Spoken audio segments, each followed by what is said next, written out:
Hello, j'espère que vous allez bien. Aujourd'hui, on se retrouve dans une nouvelle vidéo parce que j'aimerais vous parler Paddock Paradise. Il y a à peu près 1 an et demi de ça, j'ai eu l'occasion de louer un terrain de 8000 m² pour Vasco, du coup qui est un fjord qui a tendance à l'embonpoint, et le cheval d'une amie qui du coup était en colocation avec moi, et lui par contre c'est un pur sang qui avait plutôt besoin de se remplumer. Alors on s'est dit bon, 8000 m², c'est déjà pas mal, mais c'est quand même pas très grand. On cherchait une solution pour optimiser au maximum cet espace, et du coup on s'est renseigné sur le Paddock Paradise. Pour ceux qui savent pas trop ce que c'est qu'un Paddock Paradise, c'est un mode d'hébergement où on va respecter au maximum les besoins fondamentaux des chevaux en recréant ce qu'ils pourraient avoir dans son milieu de vie naturel. Et pour ça, on va faire des pistes pour éloigner les points d'intérêt et favoriser au maximum la marche. Dans le Paddock Paradise, on va privilégier une alimentation qui va donc le plus possible ressembler à ce qu'ils vont trouver dans leur milieu naturel, c'est-à-dire des fibres, et des fibres quand même relativement pauvres. Donc on va donner en filet à foin du foin, comme ça ils ont des petites quantités toute la journée. Après s'être renseigné sur le Paddock Paradise, on s'est mis à réfléchir à comment concevoir un Paddock Paradise sur notre terrain. Et après est vite arrivé le temps des travaux. Donc, qui dit travaux dit petits investissements aussi au niveau matériel. Je vais prendre ma petite liste pour pas dire de bêtises. Donc pour créer les pistes, on a investi par exemple dans 75 poteaux à 3,50 €, du coup qui nous fait un total de 260 € à peu près. Des isolateurs pour 45 €, du fil pour une cinquantaine d'euros, des poignées pour une trentaine d'euros, et pour qu'ils respectent tout ça, un électrificateur et la batterie pour 140 €. À ça, il a fallu du coup ajouter un investissement sur les filets à foin. Donc il y avait 2 gros filets à foin pour Roundballer à 90 € et un que j'ai eu d'occasion à 70 €. Des plus petits filets dispatchés à différents endroits pour une vingtaine d'euros. Et du coup, on est sur un total quand même d'à peu près 750 € d'investissement pour transformer le pré en Paddock Paradise. L'avantage du terrain, c'est qu'il est en pente et qu'il est très calcaire.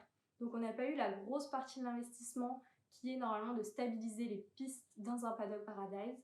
On n'avait quasiment pas de boue, il y avait juste un tout petit endroit où le sol était plus humide par moment, c'était autour du râtelier. En plus, le fait que le terrain soit calcaire et comme ça assez sec, ça permet aux chevaux de se faire un parage naturel. On avait notamment des zones de cailloux pour favoriser du coup cet entretien par eux-mêmes de leurs pieds.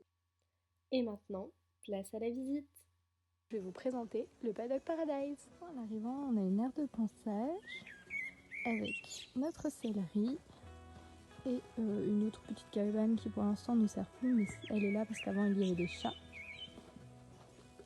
Le stockage de foin, là où on remplit les filets.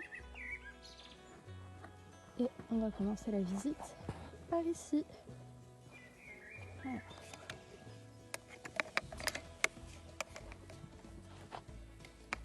Alors, on commence par ici avec le râtelier et des plaques de stabilisation pour éviter la boue d'hiver.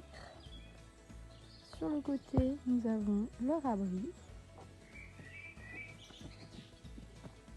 Voilà, petit prince, tu m'accompagnes? On va commencer donc par cette piste. Donc là, c'est une pente. On monte.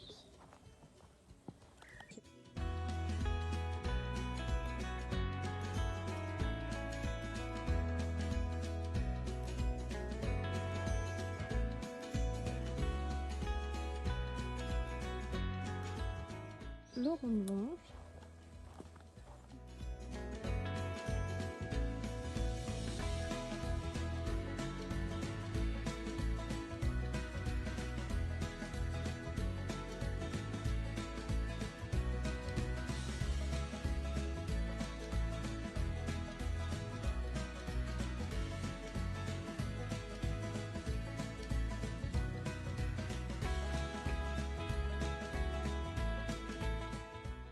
La butte.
un grand abreuvoir avec un bâton dedans au cas où si les animaux viennent boire et qu'ils veulent remonter.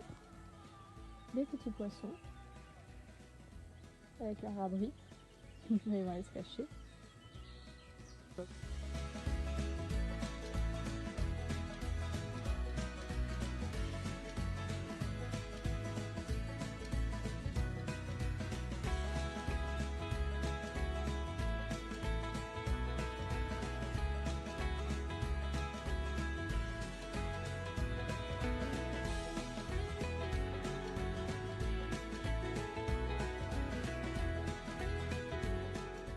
Là, on a une zone à minéraux. Tiens, est-ce que... Arrête! Mais oui! Je voulais pas montrer. Aucun respect pour ma vidéo.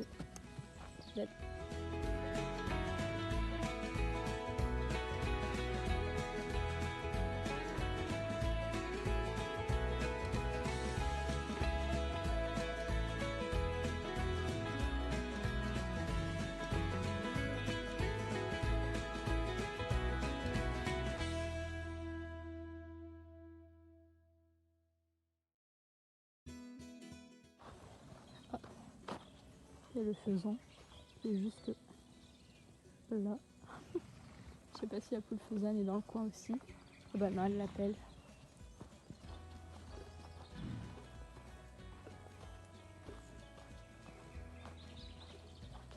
Là on arrive aux embûches. Avec un côté des embûches au sol et un côté des embûches un peu plus surélevées parce que c'est là que généralement ils passent.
Voici une vue du ciel pour terminer cette visite. J'espère que ça vous aura plu.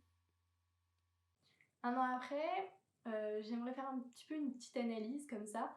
Je trouve qu'il y avait vraiment beaucoup de points positifs, surtout pour les chevaux, enfin comme ça respecte tous leurs besoins fondamentaux.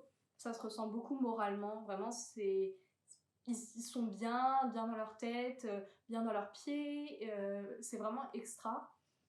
En plus, le terrain étant en pente, voilà, les faits de monter, descendre, ça les muscle naturellement et ça c'est top. Pour l'humain, je dirais que c'est un petit peu plus contraignant quand même, parce que du coup il y a des tâches récurrentes, comme tous les jours je ramasse les crottins, c'est-à-dire entre un quart d'heure, une demi-heure voilà, de ramassage de crottins pour nettoyer le paddock, les pistes. C'est quand même relativement contraignant. À ça, il faut s'ajouter la corvée entre guillemets des filets à foin, donc remplir les petits filets. Sur les gros filets, c'était une fois par semaine, donc mettre le gros filet sur le round baller, de pousser le round baller soit dans le râtelier, soit en monter parfois dans l'abri. C'est assez complexe aussi. Après, du coup, c'est un certain investissement au niveau du temps pour l'humain, mais qui est complètement gagnant au niveau du bien-être du cheval. Aujourd'hui, et bah, les chevaux par contre ne sont plus en paddock paradise. Et vous allez dire, elle nous fait enfin cette vidéo où elle présente un peu son paddock paradise pour qu'au final il ne soit plus. Et en fait, je pense que c'est vraiment un système qui est très bien adapté quand on a une petite surface. Et là, j'ai eu la possibilité de louer un autre terrain qui est beaucoup plus grand. Je réfléchis maintenant à de nouvelles possibilités pour du coup le nouveau prêt, parce que là on passe de 8000 m² à 1,6 hectare. Les deux poneys sont toujours là du coup, mais donc le cheval de mon amie est parti avec elle en pension. Mais nous avons une nouvelle coloc qui en fait est notre ancienne coloc qu'on a repris avec nous. Et du coup, il se retrouve à 3 poneys dans un hectare 6.